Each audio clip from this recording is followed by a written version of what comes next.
Do you want to tease whoever you got for Secret Santa? I can't. No? When are you releasing this? Well, we could. No, I'm not gonna. No, let's not do that. I'm not gonna. But Is it? Did you get something good at least? I'm not. I haven't even got it yet, but I know what I'm gonna get this individual, and I know they're gonna like it. At least I hope they do. Yeah. I hope that you show him that clip. I will. Yeah, I'm gonna for sure. Yeah.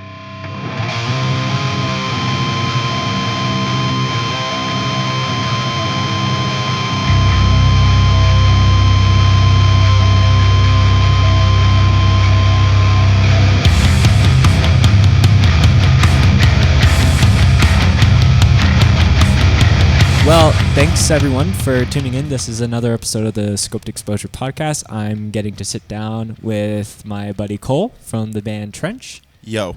How are you? Good. How are you, man? I'm great. Awesome. For like the 11 people listening or watching this who don't know who you are, can you give a little intro of what you do musically and how you're best known, I guess? For sure, yeah. My name's Cole. Musically, I do a whole bunch of different things. I'm a producer. I make hip-hop beats. I play in a band called Trench. I've played in a couple other bands in my past musical career, so I think that's probably how people know me the best, is either Trench or through my hip-hop production. Right, yeah. And that will be kind of a theme that we touch on for this episode, is the different past and present projects that you've been a part of. The first thing that I wanted to touch on, and just to keep it like a little bit timely, because we actually, Cole's a very good sport, because originally we recorded this podcast a few months ago. We had a technical glitch, mainly my fault. But that actually got us thinking about getting into a new space. So if you're watching this, we're in our like makeshift studio, if you will. But if you're listening, you can go watch that later on. The makeshift studio is way cooler than my house. Yeah. You know, which we did a couple months ago. Yeah. I'm stoked on this. But yeah, the first thing I wanted to bring up that happened earlier this year was the Act Fast reunion that happened at Wild Rose, because that was a thing that was very hyped when it was first announced. And I wanted to almost like touch on like reunion sets and things as a whole, because I think there's a couple things that would be interesting for us to talk about. But maybe for those who don't know who Act Fast is, maybe give a little bit of context about that band and how you were involved and how you guys playing Wild Rose came to be.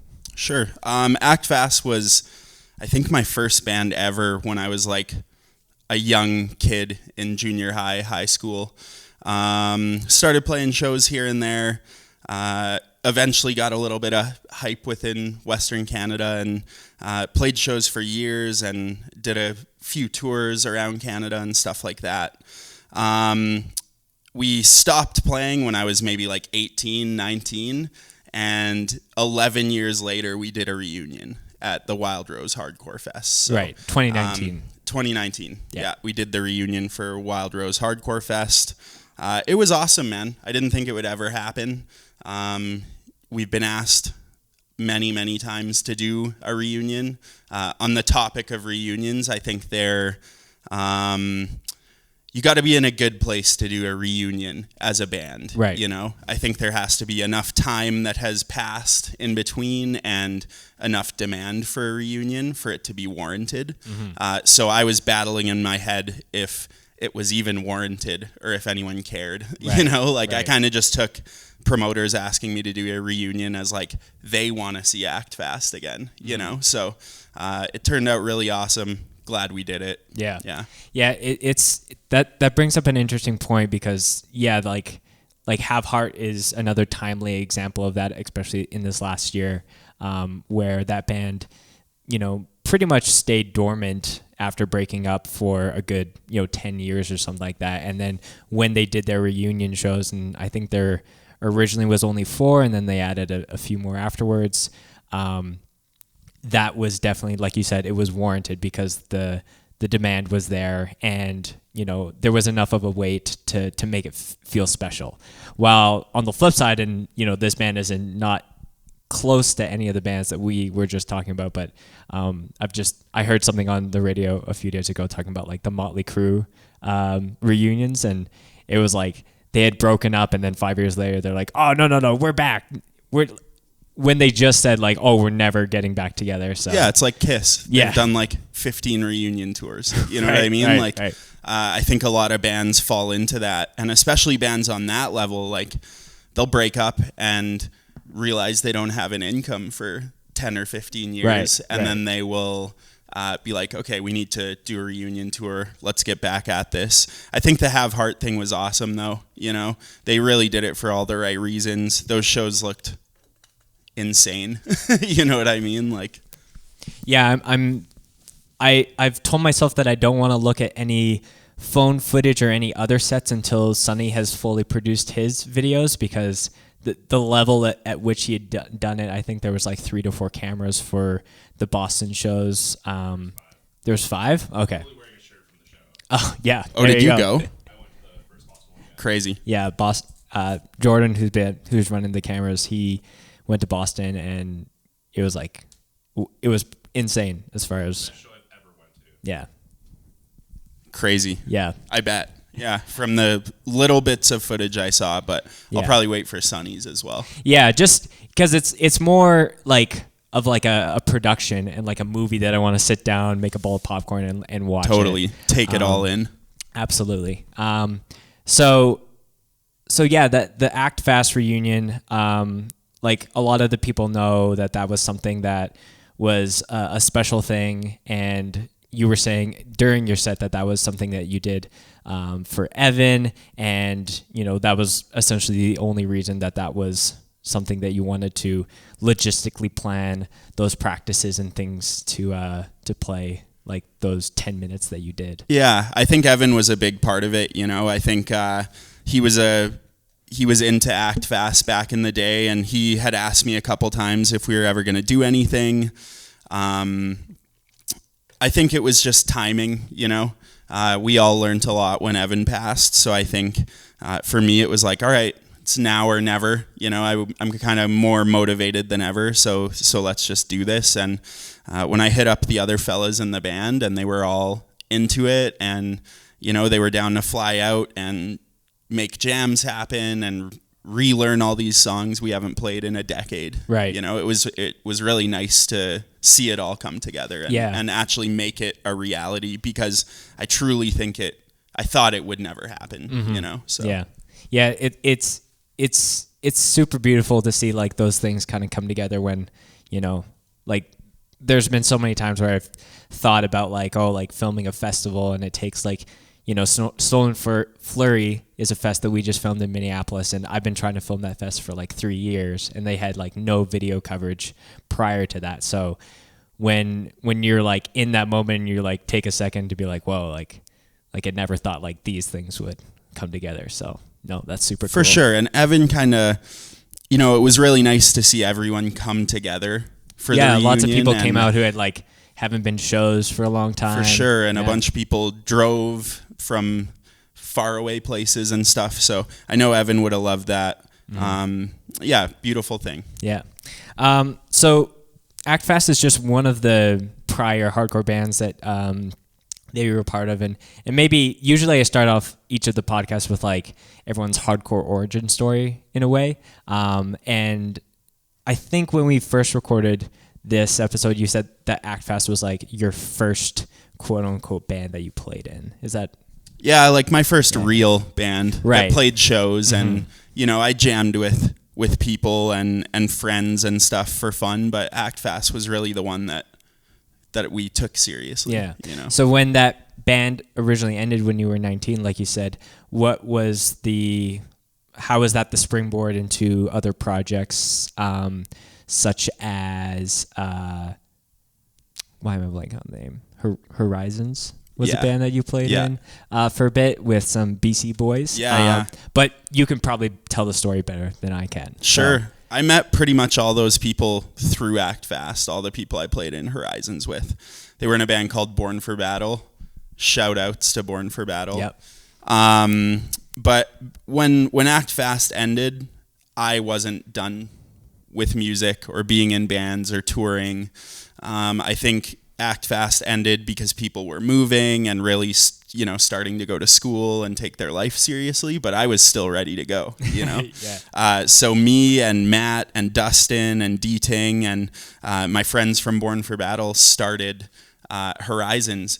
Born for Battle ended around that time too, around the same time as Act Fast. I want to say our last shows were like decently close together. Oh, okay. I can't really remember, but but yeah, so I basically half moved to Kelowna just to like be in a band with these dudes, and we went on our first tour with Ill Intent from Seattle. Yeah. And it was like Sick. 2 or 3 months long through the states and Canada, like Wow. every state, every That's unheard city. of now. Yeah, right. Most bands are doing like a 4 day run. 4-day if run, anything, yeah, exactly. So we What- were young, we had nothing to lose, so we Right. were like, let's just do it. What do you mean by half move to Kelowna?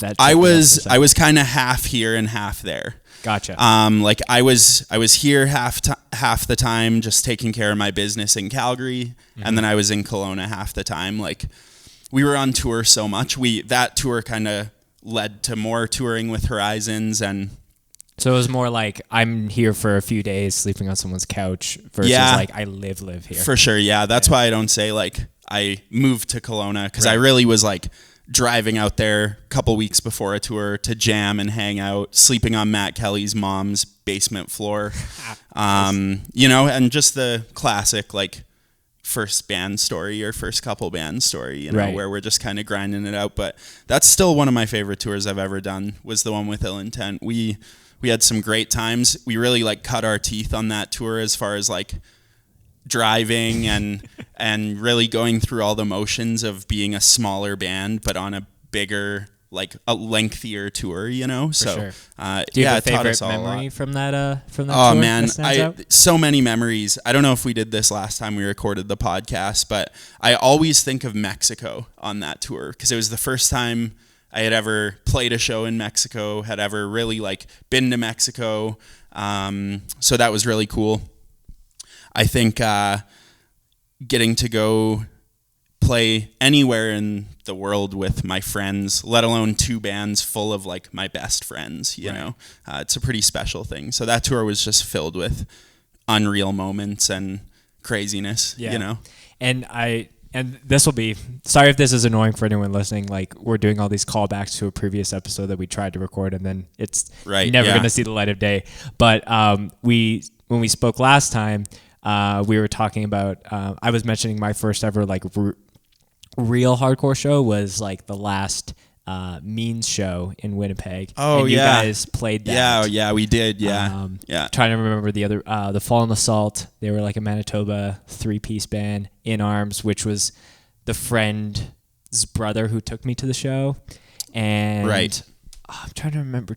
Were you guys on tour with anyone else? I can't remember. Yeah. Man, That's my like brain, 2008, Or so my it's memory stops far about away. 5 years minutes ago. ago? Yeah, not 5 minutes. 5 years ago. Yeah. I do remember we played the very last show in Regina as well. That was a crazy, crazy show. Like Yeah, to see yeah. Means in their hometown in their heyday Yeah. play their last show was pretty wild. Yeah, that's one of my, calling back to reunion sets. Like one that I'm waiting for is for Means to do a reunion set of any kind. Yeah.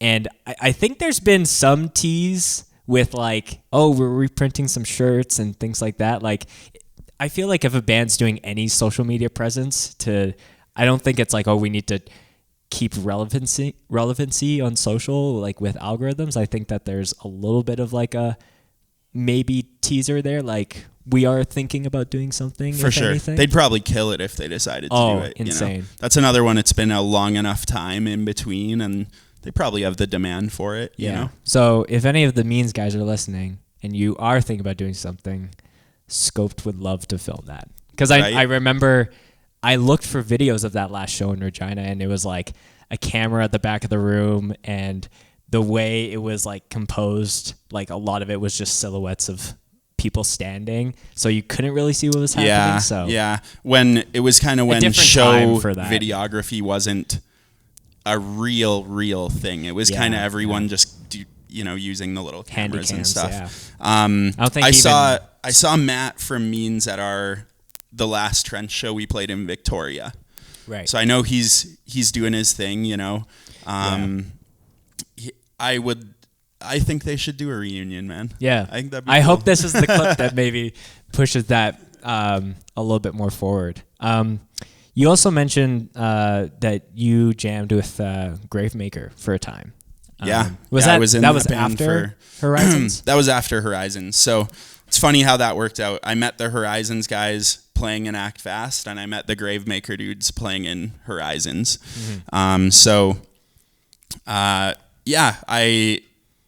I got asked to do some stuff with Gravemaker, and I ended up being in the band and writing a record with those guys, and it was a really cool time. I really enjoyed being in that band. Again, I learned a lot being in that band because we were touring full time, touring relentlessly, and I was still a young guy.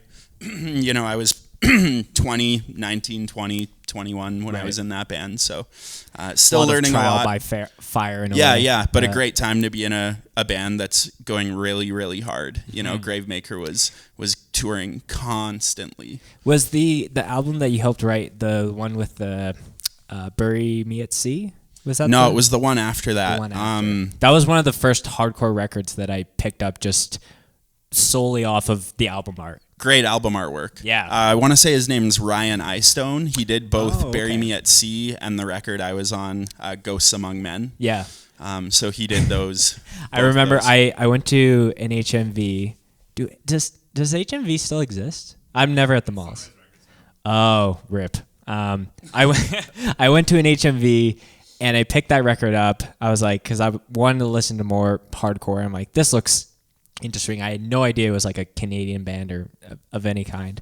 And I remember I brought it home and my grandma was like over and I was like, look at this record I picked up. And she was like disturbed because I grew up in a pretty like conservative like household. So they're like, are you okay? I'm like, like you could just read the lyric sheet. I think it's fine. Right. Yeah. No, it's all good stuff. It's not too dark or anything like that. I mean, the lyrical content of Gravemaker, I remember being pretty dark, but the music was very upbeat and heavy, you know? Well, I find even like nowadays, like a lot of the album artwork, band merch, like lyrical content has like skewed even a lot darker from that. Oh yeah, so, for sure. And it's not like people are just desensitized by any way, but it's just interesting how that ebbs and flows as well. Yeah, it is interesting how the times change through the years, and things seem to come full circle. So I feel like we're coming back to that really heavy, dark point in music that maybe we saw 10 or 15 years ago. For sure, yeah. So then after your time in Gravemaker, then things shifted to now playing in the band Trench. So talk to me about that transition, because as far as like Act Fast, Horizons, Gravemaker, like a lot of those are like in that like hardcore realm, and Trench definitely skews more on the metal side. So what were the things that you took from those hardcore bands and applied in a more metal environment? Yeah. After Gravemaker, I mean, the record that I helped write with Gravemaker was quite heavy. I feel like I brought a metallic vibe to that record a little bit, just with the way I wrote the guitar stuff and kind of the more metal intricacies that happened on that record. But I've always been maybe a little bit more into metal music and death metal than I have been into some hardcore and stuff like that. So, and with Trench too, being such a student of hip hop, like I think that shines through a little bit more too than any of my previous bands. But after Gravemaker, I basically quit Gravemaker to be a producer, to be a music producer. Right. I was producing music all through my time in Gravemaker, really like honing my craft of making beats and, like in the back of the van on tour, making beats on my laptop and stuff, like really trying to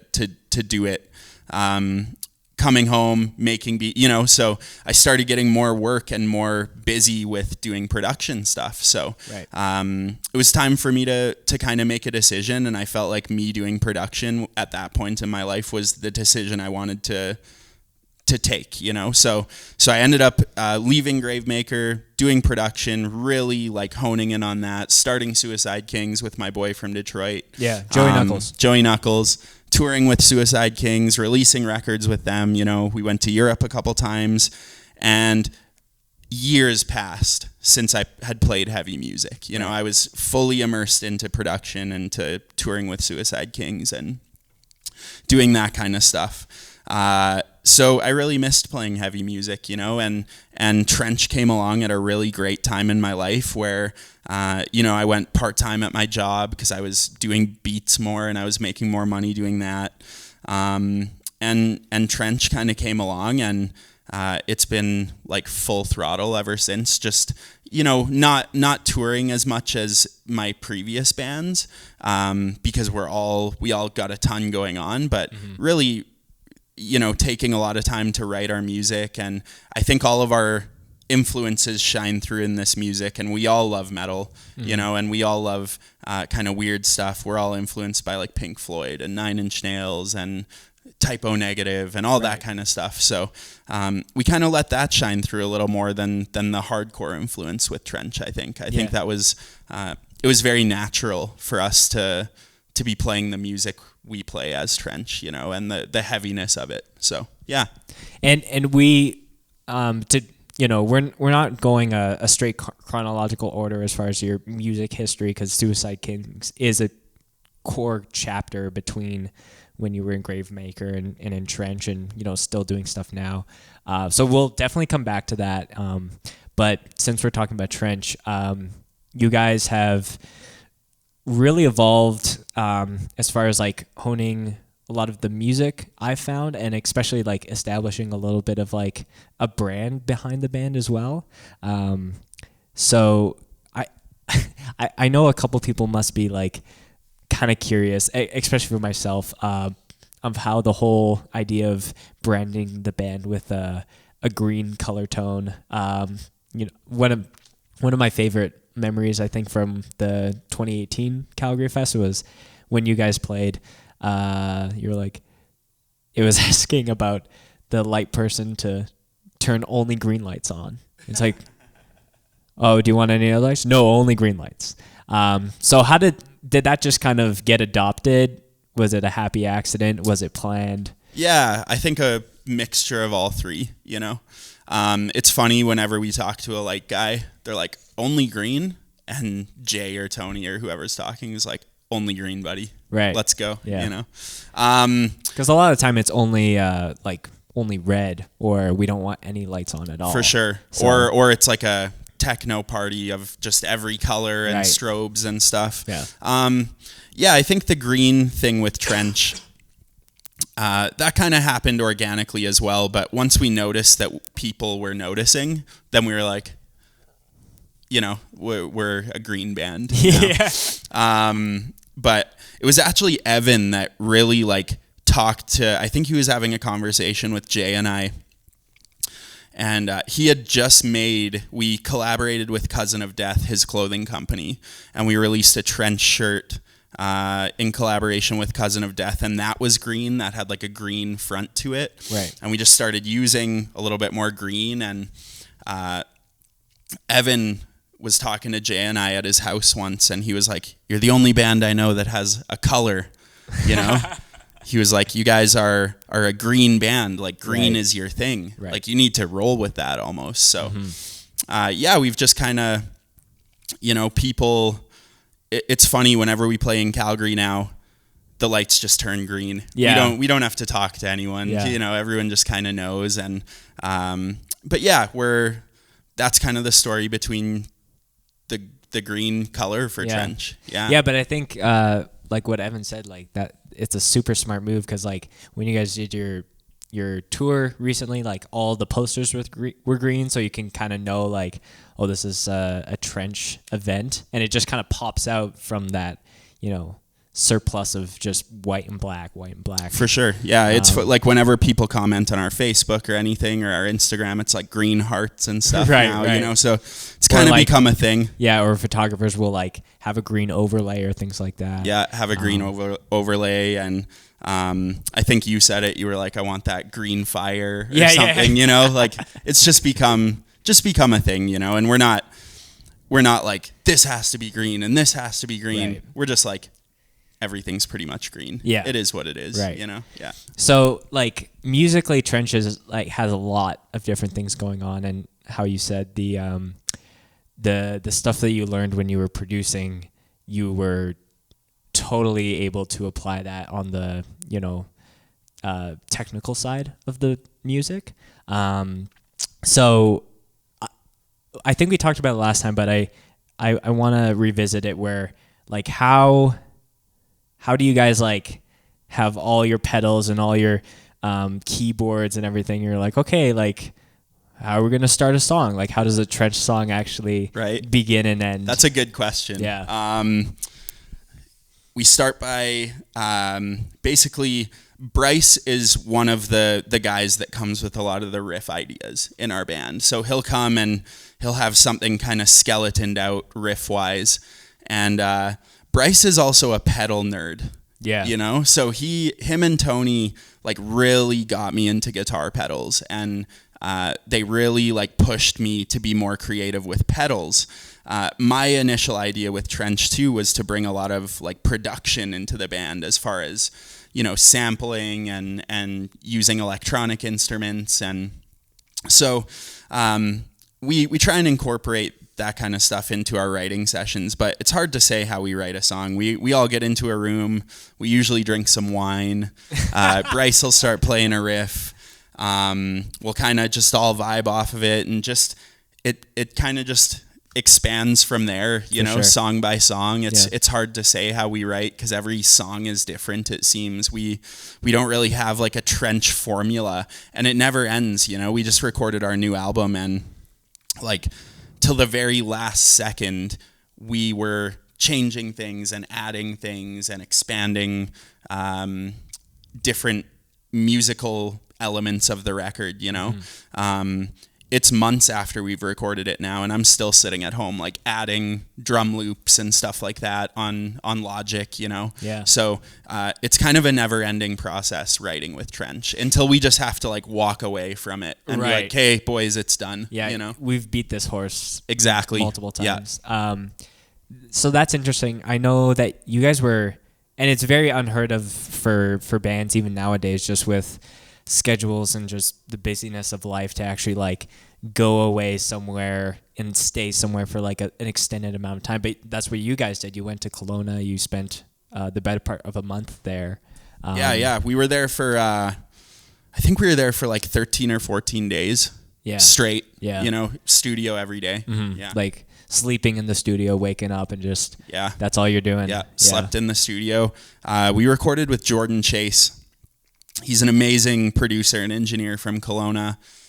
He played in a band called Stutterfly.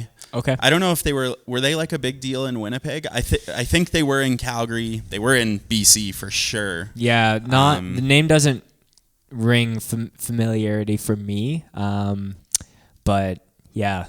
They're dope. Yeah. They're crazy. Yeah, good, I'll have man. to check them out. Yeah. I was like, a lot of my band had heard of Stutterfly before we knew who Jordan Chase was, you know, but for the lazy people that aren't going to go and like check them out on, you know, I don't know how old the band is, so they probably don't have Spotify or things like that. Yeah, probably YouTube is the best way to go YouTube? for that. Oh, wow. Some real like OG. They might be on Spotify and stuff. Like they were a big band, man. Like, and his other band, Secret and Whisper, they were a big band too, and they're super cool. But needless to say, they are on Spotify? Yeah. Oh, nice. Well, shouts to Jordan Chase, man. Keeping Stutterfly relevant. On Spotify. You know? If you're listening to the podcast on Spotify or whatever you want to do. Yeah. But Jordan Chase, I mean, I can't say enough good things about that dude. He's done some really amazing sounding records. And with the new Trench, we recorded our EP, The Gift of Guilt, with him. For the new Trench record, there was no other option than to go to him. Right. And we knew it was going to take a long time to record, so we had to just make it happen. We can't just drive home after the night of recording. You know, we have to be there and immerse ourselves in it. So yeah, see it through. So I wanted to jump back quick because you were talking about Bryce being a pedal nerd. Because I remember seeing you guys at the King Eddie earlier this summer, and I remember him bringing out his pedal board, throwing it down, and there was probably like at least 20. And I don't want to sound like I'm exaggerating because there was that many. And I'm like, wow, that's a lot of pedals, Bryce. He's like, yeah. And then he threw another, like a PT Mini with some other pedals. And then there was like his switcher or tuner or something. So it was like 3 tiers of pedals, because I guess they don't make a big enough pedal board to put them all on. Or yeah, I don't know. We've been trying to figure that out. Yeah, Bryce has run out of room on his pedal boards for sure. For sure. I'm getting there. I can fit like maybe one more. I think Tony's out. We just like, we enjoy doing interesting, psychedelic, weird pedal stuff, and I think a lot of that is what breaks the mold of Trench and makes us unique, and we're not scared to go down and do some Pink Floyd-y, like kind of Frank Zappa style, like insane pedal work, even live, you know. So it's fun for us, man. And me being like a production nerd, it's super fun to get down there and just start twisting knobs. Yeah, and I think there's like a number of bands who will have like, you know, a couple like staple like delays or things like that to make those weird noises. But what are some of your, you know, like it's up to you on how much you want to reveal, like as far as the magician, as far as like showing all your tricks. But are there any pedals that you either found through other people's advice, like, oh, you got to check out this? Because I used to work at a music store myself, so I was a hard pedal nerd for a while. Sure. And then I went a little bit of the other way where I dialed things back. So now I have like 5. I think I have 6 now, which to me feels excessive. Yeah. That's still a lot of pedals. 6, you know, that's true. For a hardcore band, right? Like, but a lot of those are like, you know, there's the ones that I need that are either on all the time or a tuner, but then I have a Boss PS5, which is like the pedal that they made before the Harmonist. So I use those for like dive bombs. And then there was another pedal that I traded with someone on Kijiji. I had like a DD3 I was trying to get rid of, and he had this like Tupperware of pedals. He's like, do you want any of these? Like, do you want to just straight trade? And it's an Aria, A-R-I-A. Interesting. Shifter. Cool. And he was like, yeah, I bought these at a pawn shop and looked it up, and they're old Japanese pedals, I believe. Cool. But they have that same like Boss, just stop box design. And I think I was showing Tony or Tommy there's a second stage, so you can, it's like an on off, but then there's also a second stage where you just hold it and you can have like another effect. So that changes depending if you have like a delay or a phase or a chorus. But I love it. Cool. So are there any pedals that you are like, this will never leave my board no matter how weird it is? Yeah, there's a few. I'll divulge a couple, you know, for sure. There's a pedal that all of us use, that all of us have. It's the freeze pedal. That's a you know, that's for Trench, it's perfect. I can hit the freeze pedal, have a resonating note that I can, you know, do stuff over, and the other boys can do stuff over. They'll hit the freeze, and Bryce uses the freeze pedal all the time. It's a great little tool. Yeah, I got one of that was the most recent addition to my pedal because I wanted to be able to freeze stuff and play riffs over. But yeah, it's great. Yeah, it's awesome. Yeah. My pedal board, I use a whammy pedal. Digitech whammy? I believe it is a Digitech whammy. Yep. Yeah, it's a sick little pedal. Bryce turned me on to that one. It's all over the Gift of Guilt. It's all over the new record. Maybe not all over, tastefully used in the new record, but that's one that I definitely can't live without, is the whammy pedal.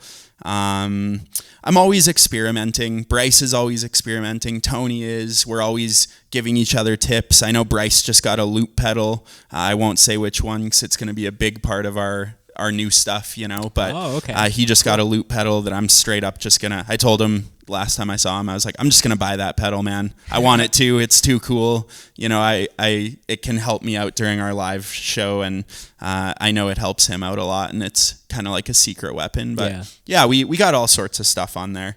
You know? I'm curious if the amount of pedals for you guys will ever exceed, like collectively will exceed it to like the 3-digit mark. I don't know. Probably. Hopefully never live, because then it would be like we're DDRing our pedal boards, you know? Right. We already feel like all There's three of us already like are tap dancing on our pedal boards. I spend half of our live set like knelt over, you know, like pressing buttons and stuff, but it's fun. Like that's part of our vibe and part of our music, and we want to be able to do the stuff live that you hear on the records, you know. So we do. And like you said, like that's potentially the thing that breaks you guys out of the mold, and just being another heavy like metal infused hardcore band. So adding that flair and being able to do it live really sells that. So for sure. Thank you. Yeah. You mentioned the new record a little bit. And I think the last time I saw you said something that stuck out to me. You're like, I think a lot of people aren't going to anticipate the things that we did on the record, that there's like some softer stuff, you know, and a plethora of different ways that you explored the Trench sound. So what are things people can expect for that? I think I asked Bryce on Facebook the other day when it was coming out, and he said 2020. Do you guys have a date that's closer? It's a pretty generic answer. Yeah, Mike. So very end of the year, beginning? As far as a release date, like a solid one, we don't really know. Like I said, I'm still like sitting in my studio adding finishing touches to the record and adding some more kind of layers and stuff like that. But we're hoping like the first half of 2020. Cool. You know, I know that's pretty broad as well, but you know, we're wanting to release this album and release it properly and make sure the music on the album is to our ears like perfect. And you know, we spent a lot of time writing it and recording it and playing it and getting familiar with the songs, and kind of you end up like coaxing songs, and they become your kids, you know. You're trying to make your songs better and do all this stuff, and it's a long process, but we're at the very tail end of wrapping it up. You know, we got the artwork done, we got the track list all done. So it's very last cherry on top type stuff going on. Yeah. And I just saw this when you were talking about it. Just being a producer and having that like element of your, you know, career, but also like your just drive for like music creation. How have you been able to balance that where, you know, while there's been times where you're producing your own music and your own beats, or maybe working with one other person, there's 4 other creatives with their own ideas and own ways that they think a song could go. Right. And how do you respect that and like know when to push or when to pull back? Totally. That's a good question. It's basically like when I'm making beats and I'm working with a rapper, the beat is in my court. I can do what I want. I can make the changes I want. When you're in a band, you are with 4 or 5 other people that all have an equal say into how things sound and how things should be. Trench is an anomaly, man. We all are on the same wavelength. When we give constructive criticism to each other's ideas, it's never without an idea. You know, it's never without, but we should try it like this. I see the way you're going. And that's how Trench rolls. I'm very thankful those boys let me put my production touch on things and stuff like that. Mm-hmm. If they're ever not feeling something, they're like, let's try it this way. And then I go back to the studio and I try it that way, you know, and usually it's better. So everyone in Trench is full of really good ideas. I'm very, very lucky to be in a band with those guys because there's never really any push or pull. It's more just constructive conversation, you know. Mm-hmm. I feel like I have more battles in my head about my beats You know, I'm like, should I do it this way? Should I do it that way? I don't know. You know, I almost am more torn when I'm making beats for rappers, you know. Interesting. Yeah, with Trench, I find it's really nice to bring an idea to a table of 4 people that are going to give you guidance on that idea, right.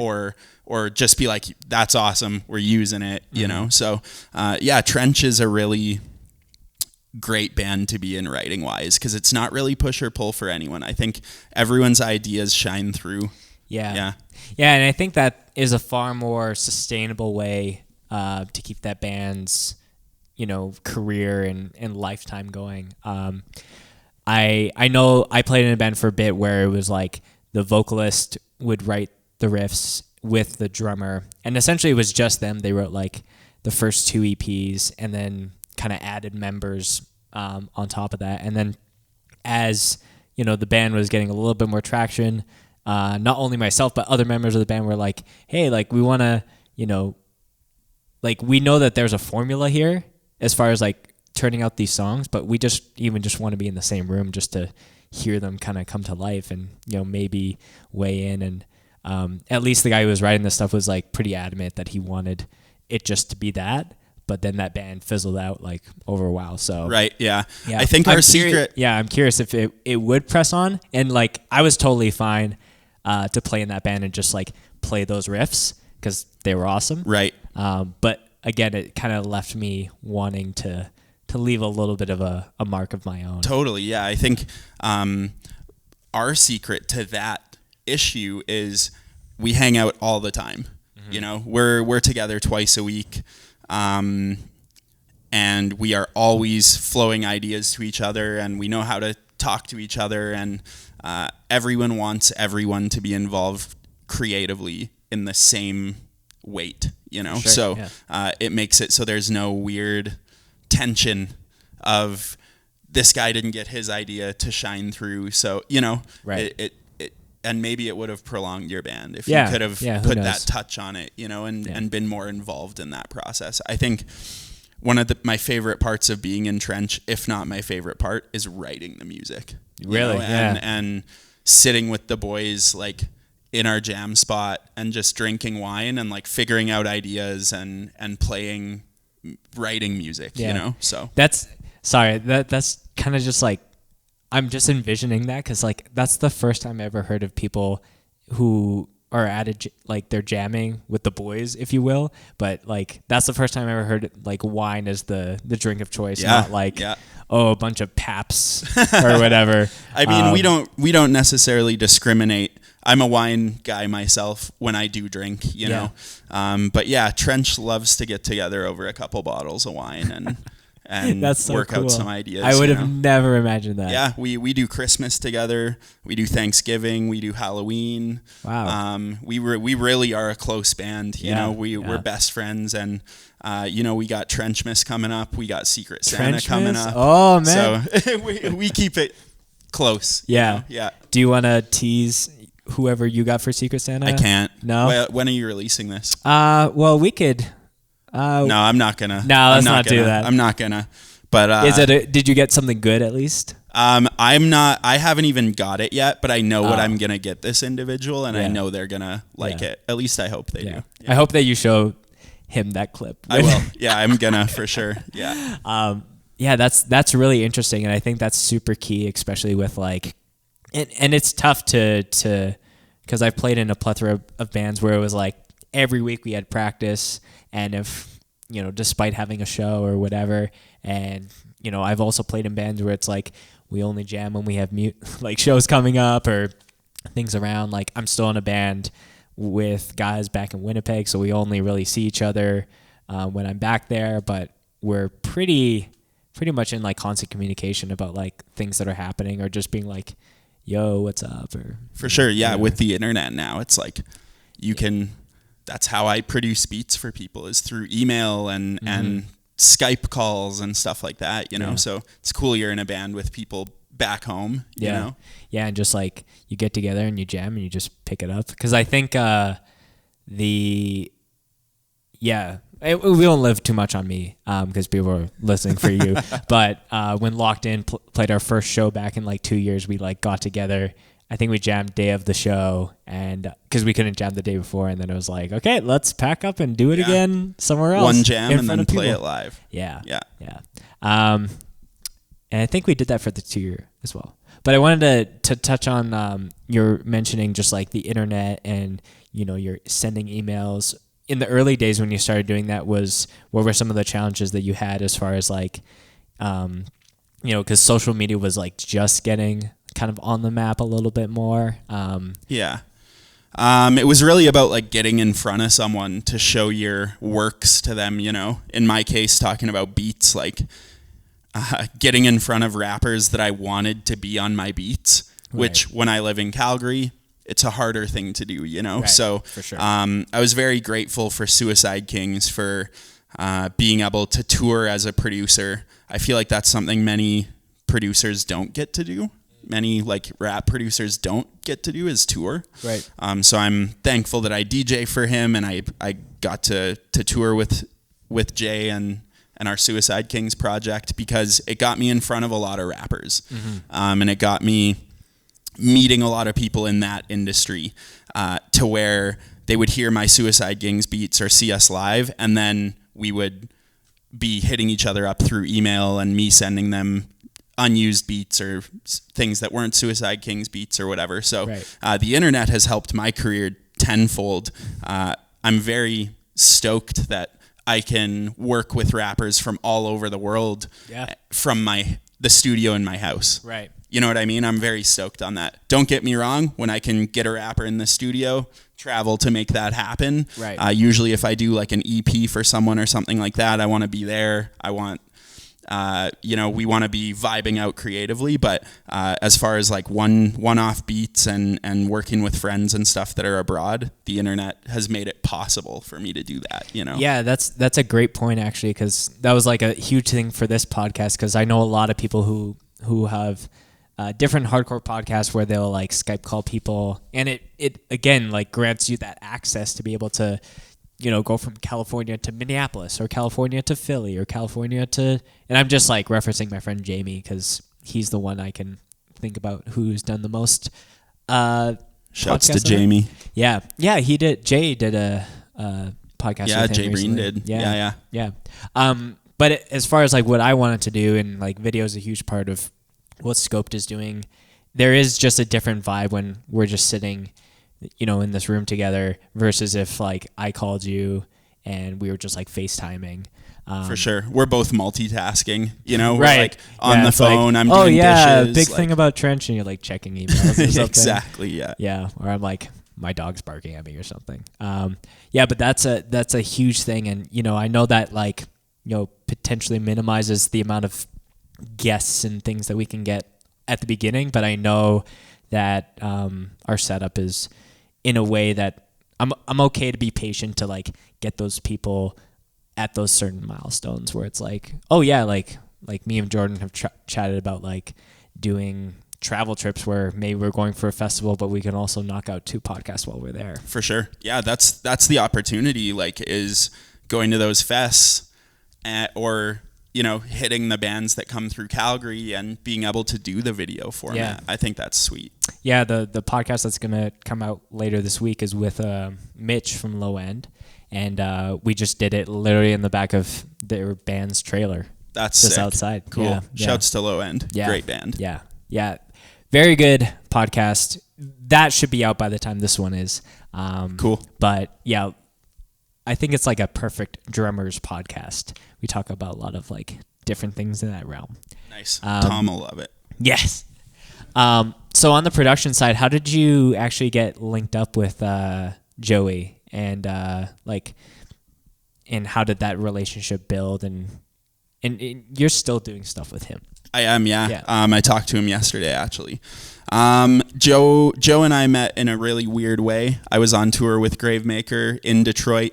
We were on the Terror tour, and I was outside in our van.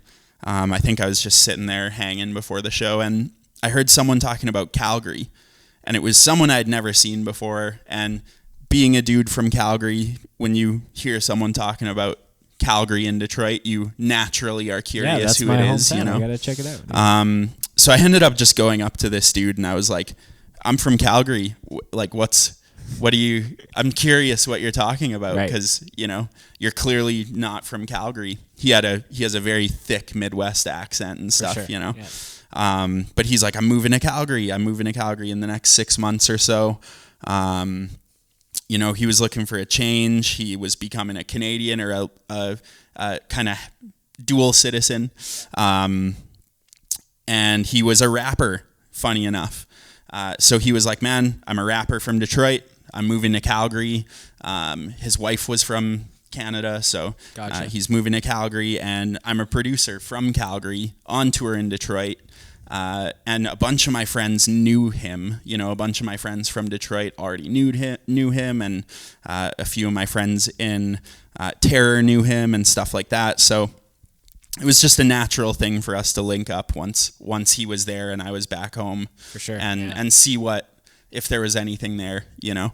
I'm happy we did, because that's what, you know, he came over to my place and I showed him some beats and he immediately just started rapping over them, and that was Suicide Kings. I want to say, like, the first beat I ever showed him was the first track on the first Suicide Kings record that we so released, cool. you know. Yeah. So and we've been close ever since, and we've done a lot of music together. We're still doing stuff. There's going to be some new Suicide King stuff coming out in 2020, we think. So we're just constantly working on that. So Right. Yeah, and that's pretty funny, just like meeting at that hardcore show, but like being aligned in a totally different music genre. totally, yeah. Yeah. And he was a hardcore kid too. You know, he played in a band called The Alliance from Detroit. Oh, okay. They're like an OG Detroit hardcore band. Great musician, amazing rapper. I'm stoked we still do stuff, you know. So yeah, it's really a weird story how that came to be, you know. What are your thoughts on like those bands that have that like hardcore feel, but like, you know, have that like rappy vibe to them? Like the first band that comes to mind is obviously like Body Count with like Ice-T. I love Body Count. Yeah. Dude, I love Body Count. My whole band, Trench, loves Body Count. We listen to that on tour all the time, you know. Yeah. I'm into it, man. Like, if there's a band I don't like, I just won't listen to them, you know. I don't hate much on too much music. I love Body Count. I love Biohazard. I feel like the new Trench has a couple little tidbits of Biohazard in it, you know. Very so cool. I love the hip hop hardcore thing. I think it's amazing. Yeah, one of the things we talked about on a previous podcast with Don from Swing Low, he's like very into hip hop, and I love that.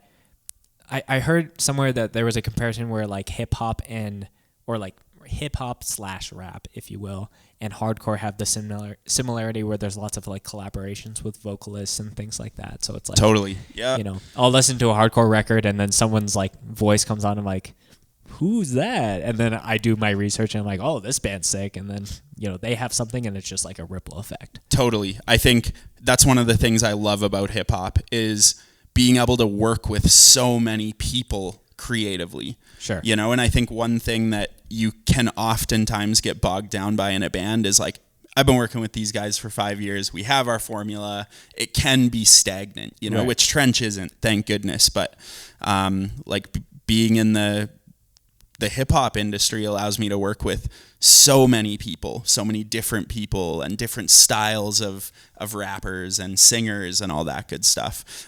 Also, features on a track has pushed like Trench to get a feature for our new record. Yeah. So like that's another kind of hip hop influence thing that we really wanted a feature on our new album. Right. You know what I mean? So yeah. we got one, and it's kind of it's a little bit left field for a metal band, I think, to have a feature on it, but we're psyched on it. Yeah. But honestly, like those kinds of features that are like so out there, like you know, time of recording this podcast, one of the biggest songs of this year was like Old Town Road, and like Lil Nas like collaborated with like Billy Ray Cyrus. So like I think that was like a total like, you know, non-expected move, but like really like put both of them like on the planet, like For sure. not even on the map. Yeah. So yeah, I know that features is something that I really like in hardcore bands. Like even if it's just even from a live setting, like being able to see bands and just people come and grab a mic, and then it's like, oh, I didn't know that so and so does vocals, or like, you know, just it's always cool to see bands like actually just like, you know, it's just like in a hardcore setting, like that stage is like kind of for everyone, even For though sure. that band's playing. So, Totally. Yeah. It's a very like welcoming, inviting, nice thing to see. right. You know, when you got like someone else coming up and grabbing the mic, doing a verse, and then Right. stage diving into the, you know, it's a Yeah. very nice thing. To I see. wanted to ask you, when you were mentioning like the different artists and rappers that you've gotten to work with, are there any that are kind of like, is there one that you were like, I could have never imagined to be able to work with this person, or someone that, you know, is the craziest person that you've kind of done a track with? It's funny because as my time as a producer kind of kept ramping up a little bit, I felt like every few months I was having that feeling. Right. You know, Yeah. like definitely the dudes who like broke my production career, Apathy and Self-Titled, that was a very huge deal for me to work with those guys. You know, still is a big deal. I couldn't even believe it when I was doing it, you know. And then we got MOP on a song. So then I was like, oh my goodness, I'm working with MOP. Like they're saying my name in the beat and stuff. Like this is insane. I've been, you know, an MOP What's fan the line since I was in that song? Oh, I can't even remember. They said something about Lil Fame said something about Suicide Kings in the song, you know, okay. in our song. So, but to hear those guys over my beat, like I truly, truly believed at that moment that if I died, I would be, nothing could touch me. You know, I was just like, you know, that just made me so happy. I could go now and I'd be fine, you know? And it's just kind of been, you know, as long as you're persistent and you work hard and you network, like those opportunities seem to come up here and there. And I just worked with Rex, a dude named Rex. He's from New York. He's an amazing MC, a legend in my eyes. You know, he's been on Primo Beats and Alchemist Beats and stuff. So to have my name even spoken in that, you know, Rex and me doing something is pretty crazy. So yeah, I've had a couple moments like that, which are really, I think a lot of people can use those as ego boosts. I've tried to really let them humble me and use them as motivators, as far as like, I got to make more music now. Yeah. This is awesome. Yeah, you know, so I got to top the next thing. totally. Yeah, man. Yeah. But yeah, those are like probably, another one I got to say is Guilty Simpson. He released an album on Stones Throw Records that had a bunch of Madlib beats. And, when I was in high school, that album like really stuck with me, and I got to work with Guilty Simpson, and I got to fly to Detroit and record a video with him, and hang out with the dude for a couple days, and it was like a very, very special experience for me. Very cool. Really, really stoked to have been able to be in the presence of that dude, you know? Yeah. And like the work ethic that goes behind, you know, maybe it's not as on the forefront, but I could just tell by how you're talking about it. It's like you're super passionate about that, and you know the things that you've done it always feels like, okay, what's the next thing? You know, everything feels like okay, that's the peak, but it's like, oh, actually that's the peak. So I try and do the same thing of taking that mindset with Scoped. It's like, okay, we did our first like US Fest, but it just makes me hungrier for like the next thing. And for sure. Yeah. I think a lot of people struggle with not doing anything within the first few years of their hobby or their passion or their creative endeavor, and you know, not living up to what their standard is or what they think that they should be doing. And you know, all this stuff takes time, man. Scope's been around for a long time, and I've been making beats for a long time, and it takes years to hone your craft. Yeah, I think a lot of people are just impatient And For I sure. think that, And I think that's what Yeah. deads a lot of artists, man. sure. You know, is like they become impatient and they're like, this ain't for me.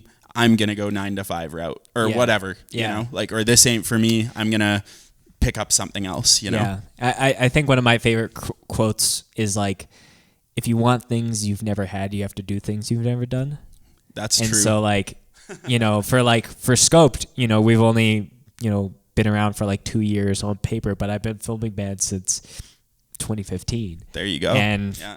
as far as like the ideas and the things that I have in mind, like the aspirations I have are like kind of through the roof, but I know that through the discipline and the time and just like waiting it out and just like something I've told myself is like, I just want to get to 30 and just keep doing Scoped. And I'm like, I'm turning 27 in next month.